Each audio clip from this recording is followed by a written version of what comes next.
오늘부터 우리가 새롭게 베드로전서 말씀을 나누려고 합니다. 이 베드로전서의 타이틀을 정하는 것이 쉽지 않았습니다. 그냥 소망이라고 이야기를 할지 아니면 하늘 소망 이렇게 지을지 하다가 좀 제목이 길어졌습니다. 여러분들 주보에 삽입되어 있는 설교안에 보여 있는 것처럼 하나님의 나그네 된 백성들의 소망이라는 타이틀로 한번 적어 보았습니다. 왜 그렇게 정했는지는 오늘 말씀을 들으면 잘 알 수 있을 것 같아요. 여러분들 소망이라는 단어를 들으시면 어떤 기분이 어떤 느낌을 갖게 되십니까? 소망과 희망, 이 마음들 나쁜 단어들이 아니죠. 좋은 단어들입니다. 소망이라는 단어의 사전적 의미는 이렇게 표현되어 있습니다. 바라고 원한다라는 거죠. 바라는 것이고요. 원하는 것이 소망이라는 겁니다. 사람이 살아가면서 무언가 바라고 원하는 것이 있다는 것은 지극히 정상적인 일이고 또 그 사람이 살아있다는 귀한 증거가 됩니다. 그런데 영적으로나 정신적으로 약해지면 병이 들게 되면 무언가 바라고 원하는 것들이 점점 희미해지는 거죠. 사라지게 되는 겁니다. 대신 다른 것에도 몰입하게 됩니다. 아주 비슷한 단어이지만 전혀 반대의 의미가 있는 것이죠. 절망에 몰입하게 되죠. 근데 요즘 우리가 사는 시대를 보게 되면은 이 소망이라는 단어를 별로 좋아하지 않는 것 같아요. 좀 소망, 희망에 대한 이야기를 하면 상당히 냉소적으로 바라보게 됩니다. 요즘 나오는 그래서 하나의 단어가 있지 않습니까? 희망 고문이라는 단어입니다. 희망 고문이 뭡니까? 말 그대로 신기루 같은 거죠. 내 손에 잡힐 듯 말 듯 하지만 다가오지 않는 거예요. 근데 그것을 붙잡기 위해서 자꾸 너는 잘 될 거야. 너한테는 뭐 어떤 귀한 기회들이 있어. 라고 격려해 주면은 사람들은 뭐라고 이야기합니까? 나에게 희망 고문을 주지 말라라고 이야기를 합니다. 희망을 갖는 게 사치일까요? 소망한다는 것은 마치 우리가 가질 수 없는 것에 대한 열망만을 표현하는 것일까요? 근데 방금 말씀드렸던 것처럼 사람에게 소망이 없다라는 것은 무언가 바라고 원하는 것이 없다는 것은 상당히 연약해 있고 비참한 상황 가운데 있다라는 것을 의미하는 것이겠습니다. 오늘 우리가 이제 나누게 된 베드로전서 말씀을 볼 때에 우리가 발견할 수 있고 발견해야 하는 아주 중요한 단어, 주제가 있습니다. 그것이 바로 소망이죠. 우리가 함께 선택한 본문 3절을 한번 같이 먼저 읽어보겠습니다. 3절의 말씀입니다. 시작. 우리 주 예수 그리스도의 아버지 하나님을 찬송하리로다. 그의 많으신 긍휼대로 예수 그리스도를 죽은 자 가운데서 부활하게 하심으로 말미암아 우리를 거듭나게 하사 산 소망이 있게 하시며. 베드로가 하나님을 찬양합니다. 베드로가 하나님을 찬송하리로다 이렇게 이야기하며 예수 그리스도의 죽음과 부활을 통해 신자들에게는, 믿는 자들에게는 말 그대로 생생한 소망, 살아있는 소망을 갖고 살아갈 수 있다라고 선언합니다. 여러분, 예수 믿고 산다는 게 무엇입니까? 그리스도인으로 살아간다는 말의 의미가 무엇입니까? 아주 강력한 뜻이 담겨 있어요. 바로 소망할 수 있다는 존재예요. 바랄 수 없는 중에 바랄 수 있는 것이 바로 그리스도인이라는 겁니다. 근데 여기서 아주 중요한 질문 하나 던져볼게요. 여러분들은 혹시 여러분들 삶 속에서 언제 소망을 갖게 되십니까? 언제 소망을 품게 되십니까? 아주 오늘 말씀을 볼 때 이 베드로전서를 읽어 내려갈 때 상당히 중요한 질문입니다.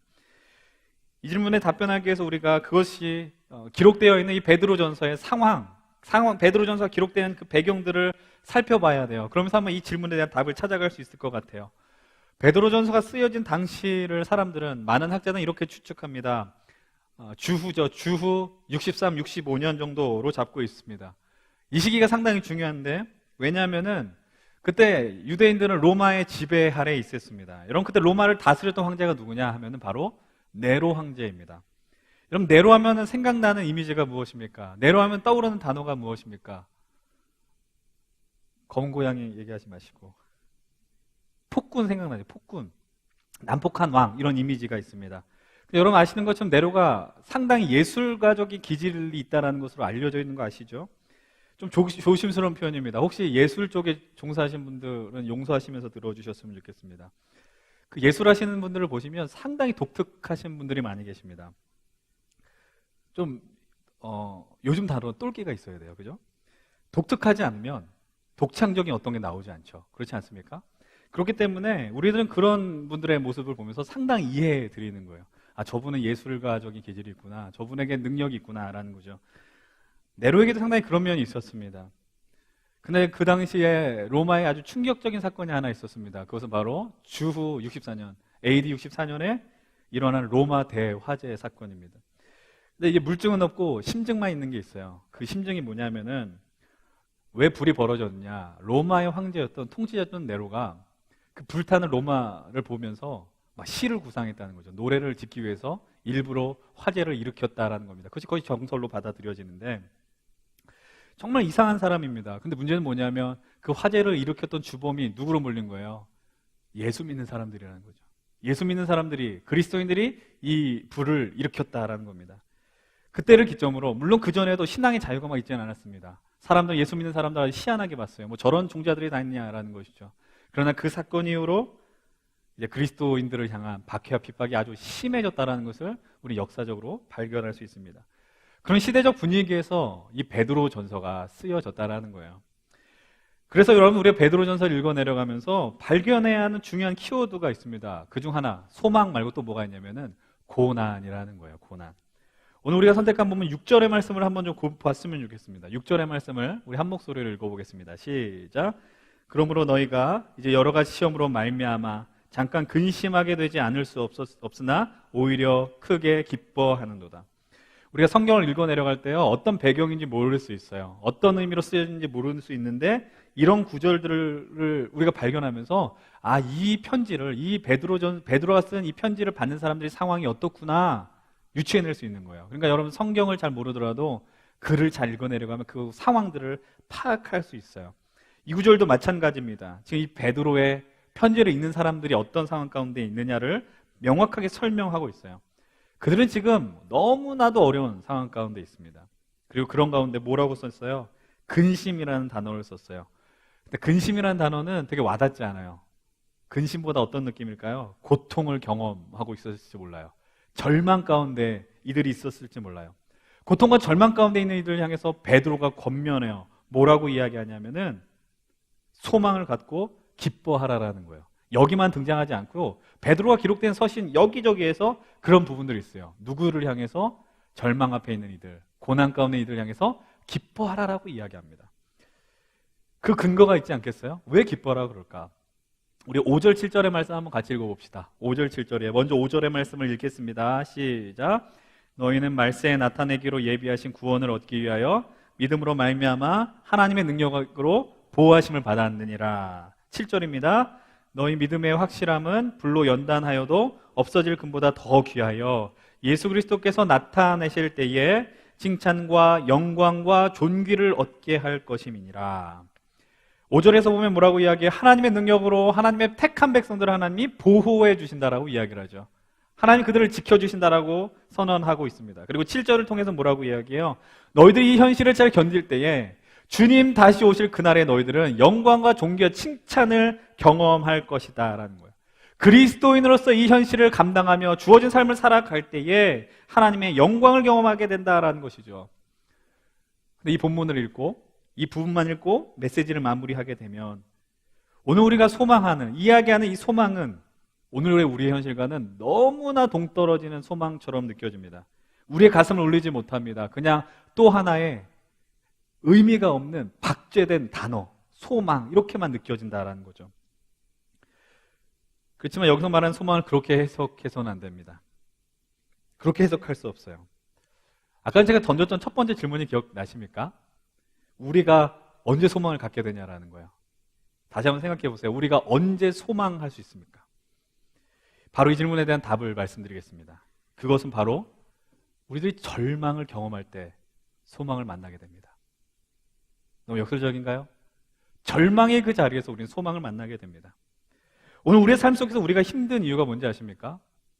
여러분 삶 속에서 안 힘드십니까? 라고 질문하면은 왜 저런 이상한 질문을 하지 그러죠?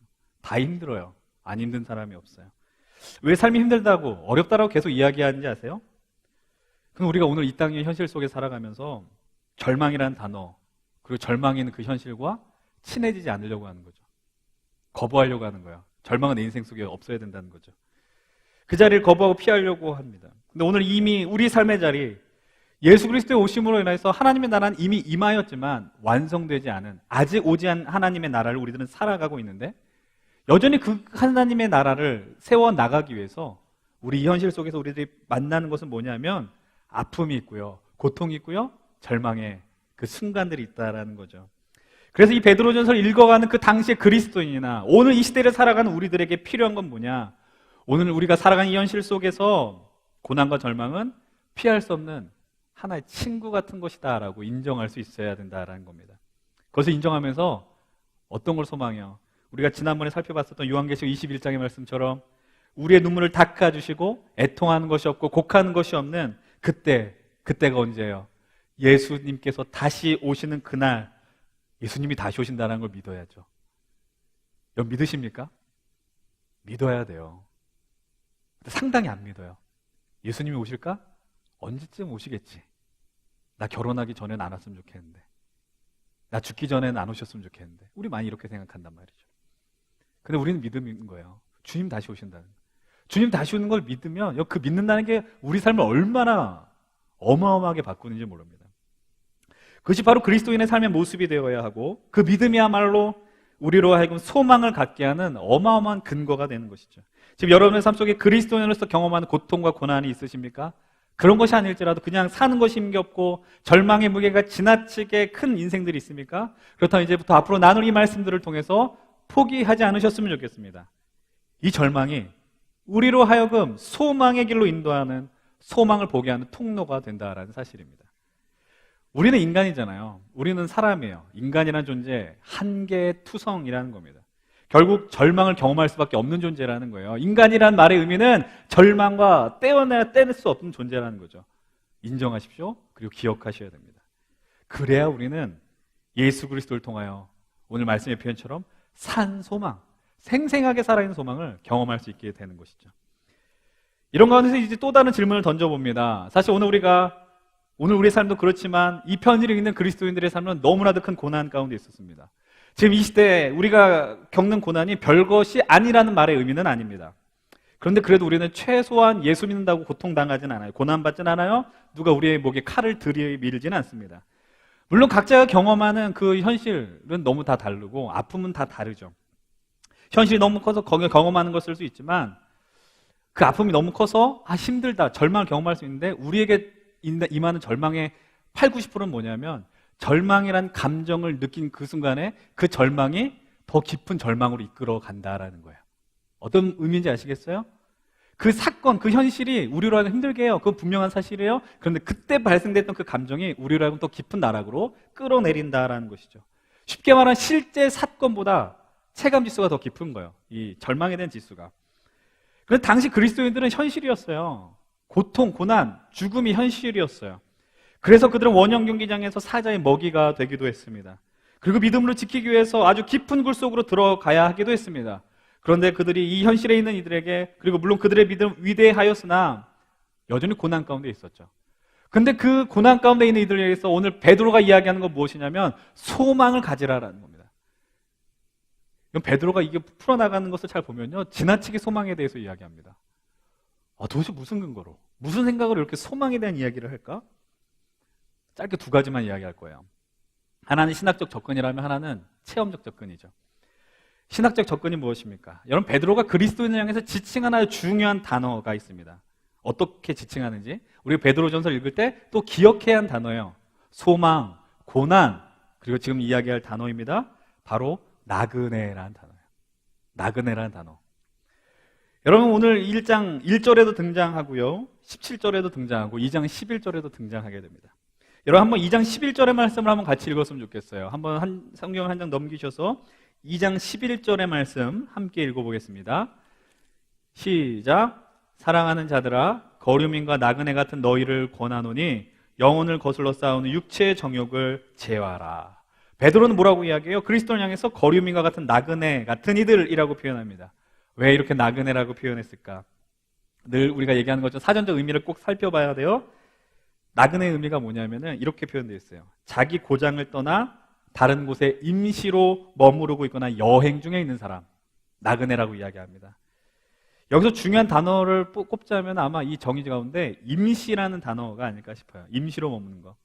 그렇다면 베드로는 왜 그리스도인을 향해서 임시로 살아가는 너희들은 나그네야 라고 이야기했을까요? 제가 설교 시간에 이 말씀 선포 자리에서 종종 썼던 표현이 있습니다. 기억하실지 모르겠어요. 그리스도인들은, 신자들은 이 땅 위에서 승부를 보는 사람이 아니라는 거예요.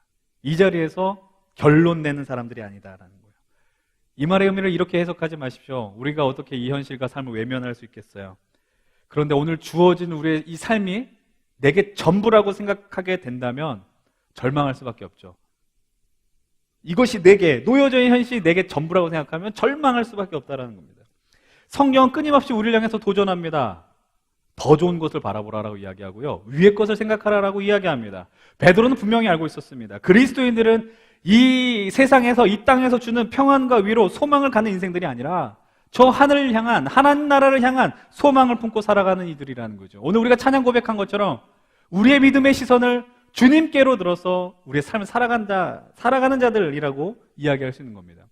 그래서 어떤 이는 그리스도인을 향해서 이렇게 이야기합니다. 이중 국적자라고 이야기합니다. 여기 혹시 이중 국적자들이 계신지 모르겠어요. 우리가 대한민국 국민으로 이 땅에 살아갑니다. 오늘 우리의 현실을 살아갑니다. 그러나 우리는 하늘의 시민권을 가진 자들입니다. 우리가 하늘나라를 살아가면서 이 땅에 살아가는, 양 다리를 걸칠 수밖에 없는 그 현실을 살아가는 자들입니다. 여러분, 그러나 오늘 우리가 우리 현실 속에서 이 삶의 자리에서 세상이 부러워한 부와 명예를 거머쥐지 못할지라도 낙심하지 않는 이유, 슬퍼하지 않는 이유는 무엇이냐? 예수님으로 인하여 우리는 이 모든 현실을 초월하는 소망을 갖는 자들이기 때문이죠. 가장 좋은 것을 소유했으니까 그것보다 덜 좋은 것을 갖지 못했다고 해서 슬퍼할 이유가 없는 거예요. 그래서 예수님이 제자들 향해서 이렇게 이야기하십니다. 요한복음 15장 19절의 말씀과 요한복음 17장 14절의 말씀 함께 읽어봅니다. 우리 화면에 나온 말씀, 우리 먼저 15장 19절의 말씀 함께 읽어보십시다. 요한복음 15장 19절의 말씀입니다. 제가 읽어드리겠습니다. 너희가 세상에 속하였으면 세상이 자기의 것을 사랑할 것이나 너희는 세상에 속한 자가 아니요 도리어 내가 너희를 세상에서 택하였기 때문에 세상이 너희를 미워하느니라. 요한복음 17장 14절의 말씀입니다. 내가 아버지의 말씀을 그들에게 주었사오매 세상이 그들을 미워하였사오니 이는 내가 세상에 속하지 아니함 같이 그들도 세상에 속하지 아니함으로 인함이니이다. 예수님께서 제자들이 이 땅에 그리스도인으로 살아가면서 이 세상에 속해 있지만 속한 자가 아니라고 선언하시는 거예요. 너희는 속했으나 속하지 않았다라는 것이죠. 여러분, 그렇게 우리들의 시선이 하나님 나라를 향하여 고정되어야 함을 예수님께서는 분명하게 말씀하고 계십니다. 이 말씀은 우리들에게 동일하게 적용이 됩니다. 여러분, 우리가 하나님의 나그네 된 백성이라는 걸 기억하셔야 돼요. 망각하지 마셔야 돼요. 우리들도 나그네들이에요. 오늘 우리가 이 땅에 살아가는 나그네 된 백성들이라면 어떻게 살아가야 될까요? 어제들 토요일마다 우리들 리더들과 목자들과 모임을 가질 때 이런 질문을 던집니다. 나그네란 무엇이냐라는 거예요. 나그네 된 이미지가 무엇입니까? 그때 나왔던 대답 중 하나가 이런 거예요. 나그네 짐은 가볍다라는 거죠. 그렇습니다. 나그네로 살아가게 될 때 짐이 가벼워질 수밖에 없습니다. 나그네가 무슨, 여러분 나그네인데 캐리어 가방 한 2개씩 싸고 다닐 거예요? 걸어 다니시면서? 거추장스럽잖아요. 누군가 이런 얘기 하는데요. 여행이란 뭐냐? 짐을 덜어내는 게 여행이다. 이런 얘기를 하더라고요. 여러분 왜 자꾸 이 땅에서 우리의 삶을 다 던지려고 하십니까? 승부를 보려고 하십니까? 나그네로 살라는 말이 산속으로 들어가십시오. 머리 깎고 어디로 들어가십시오라는 이야기가 아니에요. 우리의 삶의 초점과 방향이 어디에 있느냐라는 거예요. 하나님 나라를 향한 소망이 있기 때문에 오늘 우리 이 땅에서 절망을 반드시 경험하게 되는데 그럼에도 불구하고 털고 일어날 수 있는 거예요. 나그네로 살아가면 뻔뻔할 수 있어요. 하나님 나라에 대한 소망을 가지면 좀 담대해질 수 있는 거예요. 없더라도 여러분 나그네로 살아가는데 여러분들이 나그네로 살아가면서 여러분 전 재산을 그곳에 다 투자하시겠습니까? 여러분 미국 여행 갔는데 거기서 집 사고 땅 사겠습니까? 근데 거기 다시는 가지도 않을 텐데요. 우리가 그렇게 살아가고 있다라는 거죠. 그런 가운데 베드로가 이런 나그네 같은 인생들을 향한 이들에게도 소망을 던지면서 또 다른 소망을 던지는 중요한 근거, 이유를 이야기합니다. 그것은 바로 베드로 자신이 절망의 끝을 경험한 자였기 때문이에요. 여러분 베드로의 삶을 잠깐 떠올려 보십시오. 베드로가 예수님의 제자였어요. 그것도 예수님의 가장 최근 접에 있었던 우리가 뭐라 그래요? 수제자라고 이야기하죠. 어떤 자리든지 앞뒤 가리지 않았습니다. 물불을 가리지 않고 예수님이 부른 그 자리에 그는 움직였습니다. 근데 그때 예수님이 십자가를 앞두고 나는 식탁의 자리에 제자들이 다 자신을 떠날 것이라고 말씀하셨고요. 그때 베드로는 이렇게 이야기합니다. 저는 맹세코 주님을 떠나지 않을 것입니다. 지나친 확신을 갖고 예수님께 이야기했어요. 근데 그는 결국 어떤 행동을 하게 됩니까? 다시죠? 예수님을 3번 모른다라고 부인합니다. 예수님께 등을 돌립니다. 사람들이 말합니다. 너는 예수와 함께 있었던 자다라는 거예요. 나는 그 사람이 누군지 도대체 알지 못한다. 또 다른 사람이 오게 됩니다. 너가 예수와 함께 있는 것을 봤다. 베드로는 아주 확신에 차서 이야기합니다. 나는 그를 알지 못한다. 마태복음 이렇게 표현합니다. 그가 저주하여 맹세하여 이르되 나는 그 사람을 정녕 알지 못한다라는 거죠. 그때 어떤 소리가 들려요? 닭 울음소리가 들리게 돼요. 여러분, 그 울음소리가 베드로에게 어떻게 다가갔겠어요? 여러분, 사람이 어떤 냄새를 맡거나 소리를 들으면 본능적으로 무언가 막 생각이 난다고요. 예수님이 하셨던 그 말씀 생각나지 않았겠어요? 그것이 베드로가 경험한 첫 번째 절망이죠. 근데 그 절망을 더 크게 확대해주는 절망의 이야기가 있습니다. 누가복음 이 사건이 벌어진 상황을 이렇게 묘사를 합니다. 누가복음 22장 60절로부터 62절의 말씀입니다. 제가 역시 또 읽어드리겠습니다. 베드로가 이르되 이 사람아 나는 네가 하는 말을 알지 못하노라고 아직 말하고 있을 때에 닭이 곧 울더라. 주께서 돌이켜 베드로를 보시니 베드로가 주의 말씀 곧 오늘 닭 울기 전에 내가 3번 나를 부인하리라 하심이 생각나서 밖에 나가서 심히 통곡하니라. 베드로마의 끝나게 무섭게 어떤 일이 벌어집니까? 61절은 이렇게 이야기합니다. 주께서 돌이켜 베드로를 보시니 라고 이야기해요. 이 말의 의미가 뭔지 아세요? 베드로가 예수님 아주 극렬하게 모른다라고 부인했어요. 그 순간에 예수님하고 베드로의 시선이 부딪힌 거예요. 시선이 마주치게 된 거예요. 그리고 예수님의 눈을 본 순간에 예수님의 말씀이 생각났다고 누가는 기록합니다. 상상해 보세요. 이 상황을 상상해 보셔야 돼요. 베드로가 봤던 예수님의 눈이 어떤 눈빛이었을까요? 막 분노에 찬 눈빛이었을까요? 야, 네가 감히 날 모른다 그래? 그런 눈빛이었을까요? 아닐 거예요. 예수님도 이미 알고 계셨어요. 그런데 얼마나 슬펐겠어요. 나의 사랑하는 베드로가 나를 모른다라고 이야기하는 거죠. 여러분, 그 눈빛을 베드로가 어떻게 했을까요? 잊지 못해요. 눈빛이라는 거는 사람과의 이게 눈과 눈이 마주칠 때 어떤 감정이 있고 어떤 사건이 있을 때 그 눈빛은 잊을 수 없다고요. 여러분, 좀 꺼내고 싶지 않은 슬픈 사건인데 이런 이야기 들어보시지 않았습니까? 세월호 사건 때 열심을 다해서 사람을 구조한 한 남성이 있었습니다. 그때 그분이 했던 말이 뭐냐면 그때 아이들의 눈빛이 잊혀지지 않대요. 그분은 자신의 목숨을 걸면서 아이들을 구해줬는데 다 못 구해줬잖아요. 그러니까 그게 생각이 난다는 거예요. 결국 그분은 어떻게 됐어요? 자기 스스로 인생을 마감했어요. 그 고통이 크니까. 제가 볼 때 베드로는 이만큼의 엄청난 고통을 경험했다라는 거예요. 그런데 그의 절망이 여기서 끝나지 않아요. 예수님 부활하셨음에도 불구하고요, 그럼 다른 제자들과 함께 물고기를 잡으러 바다로 나가요. 그런데 이것이 그에게는 가장 큰 절망이에요. 왜냐하면 예수님께서 베드로를 부르셨을 때 뭐라 그래요? 내가 너를 사람 낚는 어부로 만들겠다. 그래서 그는 과감히 자신의 배와 그물을 내려놓고 주님을 따라갔습니다. 근데 예수님의 죽은 십자가 사건 경험 이후, 배반한 이후, 예수님과 눈이 마주친 그 이후 절망과 절망의 끝을 경험한 이후 그는 자기 자신의 자리로 돌아갔습니다. 이것만큼 절망스러운 현실이 어디 있겠어요? 근데 아까 처음에 던졌던 그 명제를 기억하세요? 우리가 소망을 경험할 수 있는 가장 큰 상황은 언제라 그랬어요? 가장 큰 절망의 자리에 있을 때 소망을 볼 수 있다. 베드로는 가장 큰 절망, 인생을 이겨낼 수 없는 그 절망의 자리에서 소망을 경험합니다. 그 말의 의미가 무엇입니까? 그 자리에 예수님이 친히 베드로에게 나타내 주셨다는 거죠. 그리고 이렇게 말씀하십니다. 네가 나를 사랑하느냐? 네, 내가 주님을 사랑합니다. 예수님께서 베드로를 향해서요, 너 그때 왜 그랬어라고 추궁하지 않아요. 너 왜 그때 그런 눈빛으로 나 모른다고 그랬어? 왜 저주하면서 모른다고 그랬어? 얘기하지 않아요. 베드로가 3번 부인한 것처럼 예수님도 3번 질문하십니다. 네가 나를 사랑하느냐? 그리고 베드로에게 새로운 사명을 허락해 주십니다. 그것이 요한복음의 마지막을 장식하죠. 여러분, 이제 베드로가 그토록 절망과 고난 속에 있는 자들 향하여 소망을 부르짖을 수밖에 없는지 이제 조금 알 수 있게 되지 않으십니까? 베드로만큼 깊은 절망을 경험한 사람이 어디 있겠어요? 그러나 그 깊은 절망 속에 찾아와 주신 예수 그리스도로 인하여 그는 소망을 품게 됩니다. 그리고 그 소망을 따라 남은 삶을 예수 그리스도의 주되심 그리고 하나님 나라를 전하며 살아가게 되는 것이죠. 뻔한 이야기일지 모릅니다. 오늘 이곳에서 여전히 절망과 아픔과 고통 가운데 있는 여러분들이 있으십니까?